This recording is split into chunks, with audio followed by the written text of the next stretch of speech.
Kia ora. This is day 3 of Cass the Colour Robber, and today we're going to be looking at the punctuation of the story and also some key surface features to see why the author has put them in and to work out what the punctuation does for our reading. Okay, come along with me and we'll enjoy it together. Cass the Colour Robber. Cass the Colour Robber saw a yellow flower, and he said, "I'll have that." I want to point out to you something that you've probably already seen before, but these speech marks at each end of this, and this is the direct speech that Cass the Colour Robber actually says. Cass the Colour Robber says, "I'll have that." So that is put into speech marks. Helps us as a reader to know what he's saying and maybe to put it into a little bit of little different sound as well. Cool. There's also an exclamation mark at the end here, so we know to put a bit of zip and a bit of punch into that line. I'll have that. Oh, he's grabbing it. It's sort of like really quite tense. But what about the word zapped? Why has the author put it in this type of buzzy, electrical type of zzz? That's what I want to say when I see that. It's zapped. So I would say that that's why the author has put it in there. It's definitely an electrical sound coming out here. We can kind of see the electricity pouring out of the stick to zap the yellow flower. Mm-hmm. Then Cass the Colour Robber put the yellow in his sack, and he jiggled, and he wiggled, and he sang, "A-rat-a-tat-tee, a-rat-a-tat-tan, I am the Colour Robber Man." Notice where the speech marks start and end. Even though this is in bold, the speech still continues right to the end. So this is what he's saying. These are the movements that he's making, jiggling and wiggling. And the author, again, has put them into definitely jiggly and wiggly type of lettering.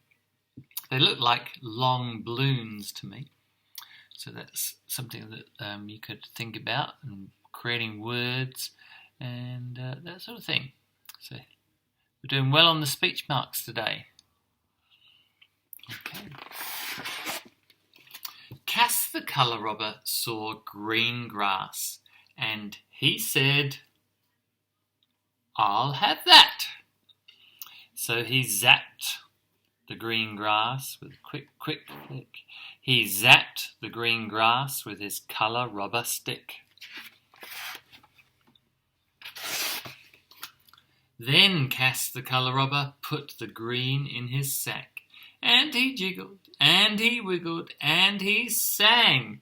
Haven't noticed these as yet, but these are called, well, do you know what they're called? These little dots here, continuous dots. It means we call them an ellipse, that's right. And it means that there's something else following on very soon. And here it is, the song. And he sang the song. "Rat-a-tat-tee, rat-a-tat-tan, I am a colour robber man." Speech marks. Cass the Colour Robber saw red leaves, and he said, "I'll have that." So he zapped the red leaves with a quick flick. He zapped the red leaves with his colour robber stick. Then Cass the Colour Robber put the red in his sack, and he jiggled, and he wiggled, and he sang, "A-rat-a-tat-tee, a-rat-a-tat-tan, I am a colour robber man." Cass the Colour Robber zapped colour from the birds and colour from the bees. He zapped every colour from the flower and the trees. And he put all the colours in his colour robber sack. Then Cass the colour robber shouted, "Rat-a-tat-tee, rat-a-tat-tan, all these colours for the colour robber man." Oh, he's gone a bit nasty, isn't he? Well, he's always been nasty. But here is the turning point of the story. Here he realises that he has sucked all of the colour out of this world. Cass the colour robber went running down the street, but everything was grey. Grey flowers, grey trees, grey birds, grey bees. And these pieces of punctuation here are called commas because there's a bit of a list happening here. Flowers, trees, birds, bees. There's a list of things which he has sucked the colour out of, and they have all become grey. So when we get to a list, we use commas because that actually allows us to pause, and it allows us to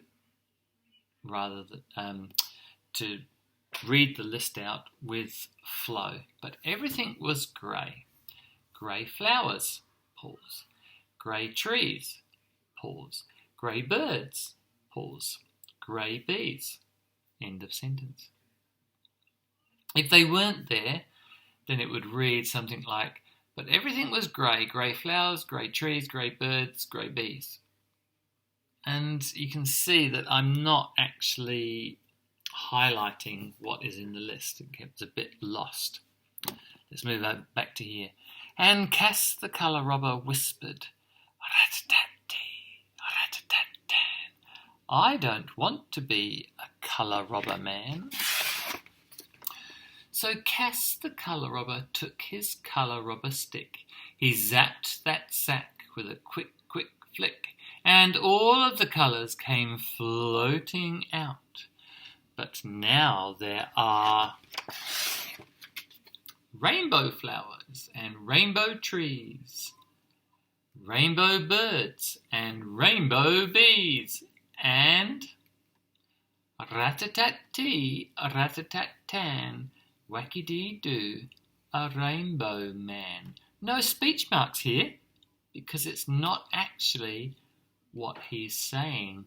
The writer is saying that there is a rainbow man. And notice the commas again because there's a bit of a list. This time it's a good list because it's rainbow flowers, rainbow trees, rainbow birds, and rainbow bees. Okay. Cool bananas. And that's how we improve our writing, by using punctuation and a bit of creativity in our words as well. Hope you enjoyed it.